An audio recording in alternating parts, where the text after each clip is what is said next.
नमस्कार व प्रणाम बात तमाम जनता जनार्दन के हम उज्ज्वल निगम शिक्षा हिमान कार्यक्रम को लेकर केडी पब्लिक स्कूल अमनौर में हम पहुंचे हुए हैं। यहाँ के जो डायरेक्टर हैं चंद्रकेत कुमार जी, विगत 8 वर्षों से ये विद्यालय अमनौर में संचालन हो रहा है और यहाँ की व्यवस्थाओं को लेकर और यहाँ के एजुकेशन को लेकर इन्होंने जितना मेहनत किया है यहाँ के अभिभावक पे, यहाँ के बच्चे पे, और एक कम समय में विद्यालय को बेहतर ढंग से देहात में चलाना बहुत कठिन होता है। इनसे तमाम मुद्दे पे मैं बातचीत करूंगा कि आखिर विद्यालय केडी पब्लिक स्कूल आज विगत 8 वर्षों से ये विद्यालय चल रहा है, कितने देहात एरिया में डेवलपमेंट की ओर आगे बढ़ा है और साथ ही साथ उनका क्या एजुकेशन है और इन्होंने अपना विद्यालय का नींव जब से डाला और आज से अभी तक कितना उलझने झेलना पड़ा है और मैनेजमेंट को क्या क्या दिखते हैं, इस पर भी चर्चा होगा। स्वागत है सर शिक्षा हिमान कार्यक्रम में। क्या परिचय है सर अपना? नमस्कार, मैं Chandraket Kumar, director of KD public school. सबसे पहले उज्ज्वल जी आपको और आपके माध्यम से टशन न्यूज़ और भोजपुरिया माटी न्यूज़ के जितने भी व्यूअर्स हैं उन सभी को मेरा नमस्कार, सादर प्रणाम, अभिनंदन है। सर, आप आम देहात तौर में यहाँ पे आप केडी पब्लिक स्कूल अमनौर में आप संचालन करते हैं, विगत 8 वर्षों से विद्यालय आप चला रहे हैं, कितना दिक्कतें सहना पड़ा इस देहात में बेहतर शिक्षा के प्रति, लोगों के प्रति जागरूकता कितना करना पड़ा आपको? देखिए, दिक्कतें क्या हैं, आप कोई भी काम जब करते हैं तो आपको मेहनत आता ही है, अनेक प्रकार की चुनौतियां आती हैं। थोड़ा जब हम लोगों ने विद्यालय को स्टार्ट किया था तो उस समय थोड़ा हम भी नए थे और इस एरिया को भी उतना अच्छे से नहीं जानते थे, तो संपर्क साधने में, फिर अपनी प्रतिभा को निखारने में, दिखाने में थोड़ा सा आपको मेहनत करना पड़ता है और अपने मेहनत के कारण आज जो कुछ भी हैं हम लोग आपके सामने हैं। आप केडी पब्लिक स्कूल और इसके परिवार से आप भली भांति जानते हैं, इसको अच्छी तरह से आप जानते हैं कि आज केडी पब्लिक स्कूल क्या है। आमतौर पर सर देहात में देखा जाता है कि एक प्राइवेट स्कूल को चलाना और यहाँ के मैनेजमेंट को समझना, विद्यार्थियों को बेहतर शिक्षा देना कितना टफ काम होता है। आपका विद्यालय बच्चों को क्या क्या मौलिक शिक्षा देता है और विशेष विद्यार्थियों पे क्या फोकस रहता है? देखिए, मौलिक शिक्षा तो बहुत ज़रूरी है किसी बच्चों के लिए। जब तक आप उसके अंदर संस्कार नहीं डालते हैं तो वो अपने काम के प्रति सजग नहीं रहते हैं। तो संस्कार से आपको अपने कार्य करने की जो क्षमता है उसमें निखार आती है।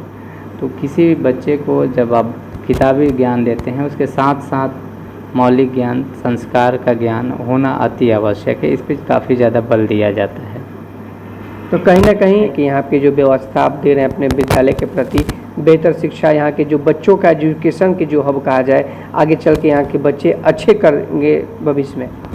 हाँ बिल्कुल, हमारे यहाँ जो भी बच्चे पढ़ते हैं उनका हम लोग हर सर्वांगीण विकास का विशेष ध्यान रखते हैं और ये उम्मीद भी करते हैं कि हमारे यहाँ से बच्चे अगर निकल के जाते हैं कहीं तो उनका उज्जवल भविष्य हो। और बहुत सारे बच्चे ऐसे हैं जो शुरू में हम लोगों से जुड़े हुए थे और आज से वो ग्रेजुएशन लेवल पे हैं, तो उनका प्रदर्शन काफ़ी सराहनीय रहा है और काफ़ी वो लोग आगे भी अपने अपने कार्य क्षेत्र में निकल चुके हैं। ये चीज़ हमें अभिभावक के माध्यम से देखने और सुनने को भी मिलता है। केडी पब्लिक स्कूल विद्यार्थियों के लिए खास जो एजुकेशन की हम बात करें, यहाँ पे बेहतर क्या क्या एजुकेशन बच्चों को दिया जाता है आपके विद्यालय के प्रति? देखिए, हर व्यक्ति को अपने कार्य क्षेत्र में समय के अनुसार खुद को अपडेट रखना पड़ता है। आज के समय में अगर आप समय से पिछड़ जाते हैं तो आप मनचाहा सफलता नहीं प्राप्त कर सकते हैं। तो अभी टेक्नोलॉजी का युग है, आपको टेक्नोलॉजी से लेकर अब बच्चों के खेल कूद, मनोरंजन इत्यादि सारी चीज़ों पे आपको विशेष रूप से ध्यान देना पड़ता है। तो हमारे यहाँ आज के समय में कंप्यूटर लैब, साइंस लैब, उसके बाद बच्चों का खेल कूद से संबंधित, स्पोर्ट्स से संबंधित, डांस का क्लासेस, संगीत की क्लासेस हम लोग समय समय पे इसको कराते हैं। मैंने कहने का मतलब कि सीबीएसई का जितना भी गाइडलाइन है आप अपने विद्यालय में पूरा कोरम करते हैं। सर, एक आज देखा जाए कि देहात में आप विद्यालय चलाते हैं, बहुत सारा दिक्कतें आती हैं विद्यालय को यहाँ पे संचालित करने में। आमतौर पे लोगों के अंदर यहाँ पे बहुत सारा मेंटलिटी है कि 6 महीने उस विद्यालय में पढ़ाएं, 6 महीने इस विद्यालय में पढ़ाएं। बच्चों का जो विकास होना चाहिए इसके चक्कर में विकास रुक जाता है और मैनेजमेंट को इसमें क्या लॉस जाता है? बिल्कुल सही बात आपने कहा। जब आप किसी रास्ते पे चल रहे होते हैं और फिर अचानक आपको वहाँ से मोड़ दिया जाए या कहा जाए कि नहीं इस रास्ते से अब चलना है, तो कहीं ना कहीं आपको जितना रास्ता आप आगे बढ़े हैं उसको फिर पीछे आके फिर आप नए रास्ते से जाते हैं। ठीक वही हाल होता है हमारे बच्चों के साथ भी। आप अपने छोटे छोटे ननिहालों को जब आप कहीं एडमिशन कराते हैं तो उसको तो पहले 6 महीना साल भर लग जाता है उस माहौल को समझने में।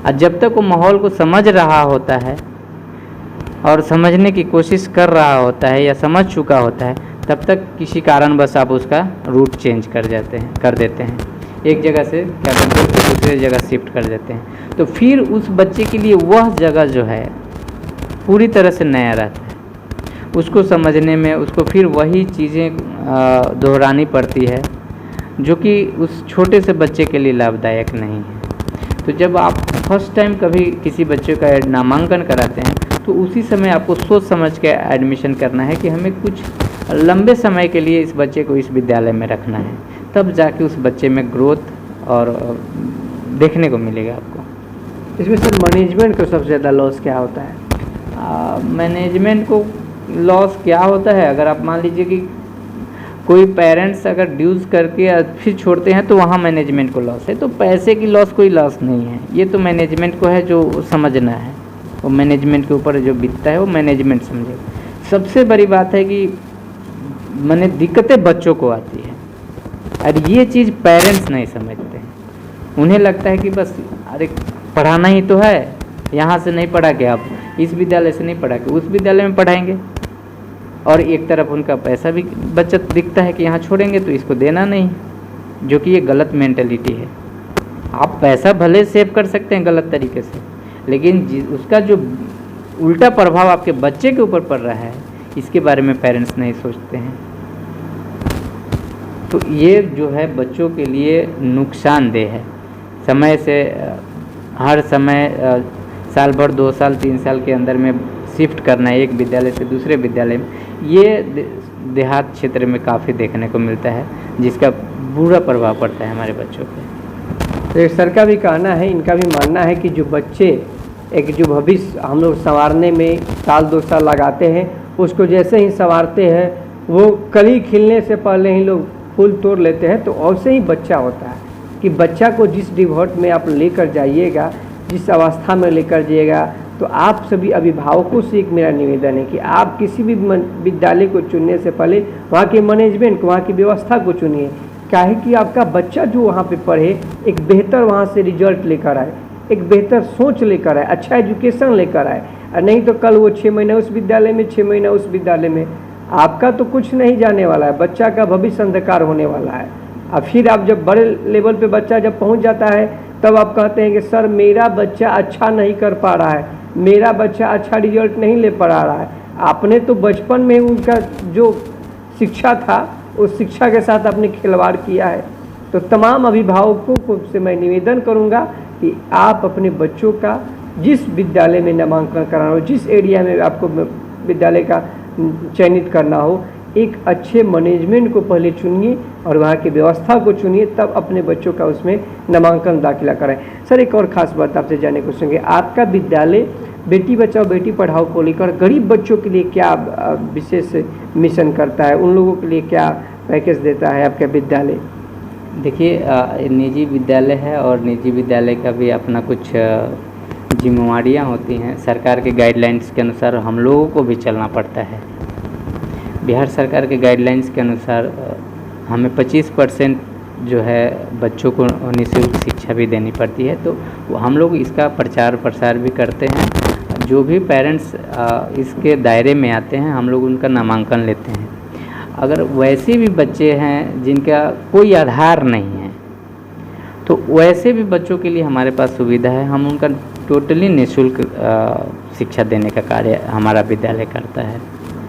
ऐसे कितने विद्यार्थी हैं जिनका आप हमारे यहाँ देख सकते हैं, रिकॉर्ड हैं हमारे पास। मैंने कहने का मतलब है कि जो गरीब बच्चे हैं, जो असहाय बेटियां हैं, उन लोगों का भी केडी पब्लिक स्कूल ये विद्यालय उन गरीब बच्चों के लिए बेहतर शिक्षा देने के लिए हमेशा तत्पर रहता है और देता भी है। सर का कहना है कि जिस तरीके से जो गरीब बच्चे हैं वो भी इस विद्यालय से पढ़कर आज अव्वल हैं और आगे बढ़ते हैं, और सर का भी ये संकल्प है कि उससे बच्चों को चयनित करके यहाँ से बिल्कुल मदद किया जाए, बिल्कुल उनको शिक्षा दिया जाए। एक और ख़ास बात आपसे सर बातचीत करें कि आमतौर पे यहाँ पे देखा जाए विद्यालय के एजुकेशन की हम बात करें, यहाँ पे जो एजुकेशन की हम बात करें, बहुत सारे विद्यालय पैसा की उगाही की बात करते हैं, बच्चों के एजुकेशन की बात नहीं करते हैं क्योंकि बिजनेस बना चुके हैं। तो ऐसे विद्यालय और ऐसे मैनेजमेंट के आप क्या कहना चाहेंगे? नहीं, ये तो विद्यालय कहीं ना कहीं सेवा का क्षेत्र है। हम यहाँ पे शिक्षा देने आते हैं, लेकिन साथ ही साथ इस चीज़ को भी ध्यान रखना है कि कोई भी विद्यालय किसी भी मैनेजमेंट को मेंटेन करने के लिए अर्थ की ज़रूरत पड़ती है, क्योंकि कोई संस्था एक खास किसी पर्टिकुलर व्यक्ति से नहीं रन होता है। आपको एक विद्यालय चलाने के लिए कई शिक्षकों को अपने साथ जोड़ना पड़ता है, नॉन टीचिंग स्टाफ जो होते हैं उनको जोड़ना पड़ता है, तो उनका ध्यान तो आपको रखना पड़ेगा, लेकिन साथ ही साथ आपको फर्स्ट प्रायोरिटी बच्चों की शिक्षा को रखना पड़ेगा। आप पैसे लें, कोई दिक्कत नहीं है, अगर आप मेहनत करते हैं अपने फैसिलिटी के अनुसार आप पैसा लीजिए, कोई दिक्कत नहीं है, लेकिन जो आप पैसा ले रहे हैं, जो देने में सक्षम है वही तो आपके पास आएंगे ना। तो अगर जो देने में सक्षम है और आप उतना पैसा लेने में सक्षम है, तो आपको उसके अनुसार आपको बच्चों को भी डेवलप करके दिखाना होगा, देना होगा, तब जाके आप लेने का हकदार हैं। नहीं तो सिर्फ पैसा ही कमाना आपका उद्देश्य है, तो ऐसे लोगों का इस क्षेत्र में कोई, हमको नहीं लगता है कि कोई ज़रूरत है। वो अन्य कोई क्षेत्र चुने, शिक्षा का क्षेत्र ना चुने, क्योंकि शिक्षा दान जो है बहुत महत्वपूर्ण कार्य है। इसको सारे लोग नहीं दे सकते हैं, सब लोग इसके लिए सक्षम नहीं है। सर ने कहा कि धैर्य रखना होगा। जो व्यक्ति अगर अपने मैनेजमेंट है, आप मैनेजमेंट हैं, तो कैसा आप शिक्षा दे रहे हैं, आपका व्यवस्था क्या है, उस व्यवस्था के तहत सब किसी को पेमेंट करना है, सब किसी को कुछ ना कुछ तो राशि देना ही पड़ता है। लेकिन ऐसे विद्यालय जो कि बच्चों के प्रति कॉन्शियस नहीं रहते हैं, शिक्षा के प्रति कॉन्शियस नहीं रहते हैं, तो उन विद्यालयों से सर निवेदन कर रहे हैं कि आप बच्चों के प्रति, वहाँ के मैनेजमेंट के प्रति आप जगें और बेहतर शिक्षा देने का कार्य करें। क्योंकि अगर आप थोड़ा सा मेहनत कर दीजिएगा तो वहाँ की जो अंधेरी रोशनी में जो बच्चे पढ़ रहे हैं वहाँ प्रकाश की ओर आगे बढ़ेंगे और एजुकेशन और मजबूत होगा। सर, शिक्षा एवं कार्यक्रम को लेकर छपरा सर के हर विद्यालय को हम लोग इस संचालन के माध्यम से हर लोगों के पास पहुँचा रहे हैं। इस मिशन को लेकर आपके विद्यालय की तरफ से शिक्षा है मिशन के कार्यक्रम को लेकर क्या विशेष अपील करना चाहेंगे तमाम यहाँ के मैनेजमेंट की तरफ से और यहाँ के व्यवस्थापक की तरफ से, अभिभावकों के लिए क्या अपील करेंगे? मैं आपके इस मिशन के द्वारा मैं अपने अभिभावक से यही निवेदन करता हूँ कि आप जो है अपना प्रायोरिटी सेट करें कि आपकी प्रायोरिटी क्या है। अगर बच्चे हैं तो आपकी प्रायोरिटी है बच्चों को शिक्षा देना, और आपको फर्स्ट प्रायोरिटी रखना पड़ेगा अपने बच्चों की शिक्षा, इसके बाद ही आपका कोई भी काम होता है। यहाँ पे क्या है कि कुछ चीज़ें जो है उल्टा देखने को मिलता है। बहुत ऐसे पेरेंट्स हैं कि शिक्षा को बाद में रखते हैं, अन्य किसी भी काम को फर्स्ट पहले रखते हैं, जिसके कारण वो और उनका परिवार, उनका बच्चा पिछड़ जाता है। और वैसे देखने को मिलता है कि जो भी पेरेंट्स, चाहे वो गरीब हो या अमीर हो, कोई फ़र्क नहीं पड़ता है, वैसे पेरेंट्स जो अपने बच्चों के प्रति जागरूक हैं, सबसे पहले वो अपने बच्चे की शिक्षा देखते हैं, वो उनके बच्चे आज आगे हैं, और ये चीज़ें हम लोग फील करते हैं। और वैसे पेरेंट्स जो अपने बच्चों के प्रति जागरूक नहीं हैं, सबसे पहले वो अन्य किसी काम पे ज़्यादा ध्यान देते हैं और अपने स्कूल और अपने बच्चे और इन सभी चीज़ों पे ध्यान बाद में रखते हैं, तो उनके बच्चे पिछड़े हुए दिखते हैं। ये हम लोगों का अभी तक का अनुभव है, क्योंकि कोई भी कार्य होता है मैसेज सभी को जाता है, सारे पेरेंट्स को जाता है। ऐसा नहीं कि मैसेज सिर्फ कुछ पर्टिकुलर पेरेंट्स के पास जाता है, मैसेज सारे पेरेंट्स के पास जाता है, लेकिन जो जागरूक हैं वहीं आके उस मैसेज के अनुसार अपना कार्य कर पाते हैं। जो जागरूक नहीं है वो सोए रहते हैं, और जो कार्य करेगा उनका बच्चा ऑब्वियसली आगे जाएगा। तो ये एक बहुत बड़ी माने फ़र्क है जगे हुए पेरेंट्स में और सोए हुए पेरेंट्स में। तो मैं अपने अभिभावक से यही उम्मीद करता हूँ कि इस कार्यक्रम के माध्यम से कि आप अपने बच्चों को सबसे पहले रखें, अपने बच्चों की शिक्षा को सबसे पहले रखें, अन्य किसी कार्य को आप बाद में रखें। जैसे सर ने भी कहा कि आप अपने बच्चों का बेहतर भविष्य बनाना चाहते हैं तो पहले शिक्षा के प्रति जगना होगा, और जब तक आप नहीं जगिएगा तब तक आपका बच्चा का बेहतर भविष्य का सपना आप नहीं कर पाएंगे और बेहतर साकार नहीं हो पाएगा। तो शिक्षा मिशन को लेकर तमाम छपरा जिला के हर विद्यालयों के साथ मैं रूबरू करा रहा हूँ कि आपका बच्चा का कौन सा विद्यालय बेहतर भविष्य बना सकता है और यहाँ की मैनेजमेंट का क्या क्या विशेषताएं हैं। ये तमाम एपिसोड हमें आपके अपने चैनल के माध्यम से आप लोगों के लिए दिखा रहा हूँ। तो एपिसोड आपको कैसा लग रहा है? सर जाते थे एक और आपसे प्रश्न है कि यहाँ की जो पनिशमेंट्स की हम बात करें, बहुत सारे विद्यालय में पेरेंट्स नोटिस दिया जाता है मीटिंग के लिए, लेकिन पेरेंट्स नहीं पहुँच पाते हैं, तो इसके लिए पेरेंट्स लोग इसलिए खास क्या अपील कीजिएगा? मैं अपने अभिभावक लोगों से यही अपील करना चाहता हूँ कि ज़्यादा से ज़्यादा पेरेंट्स मीटिंग में आएँ।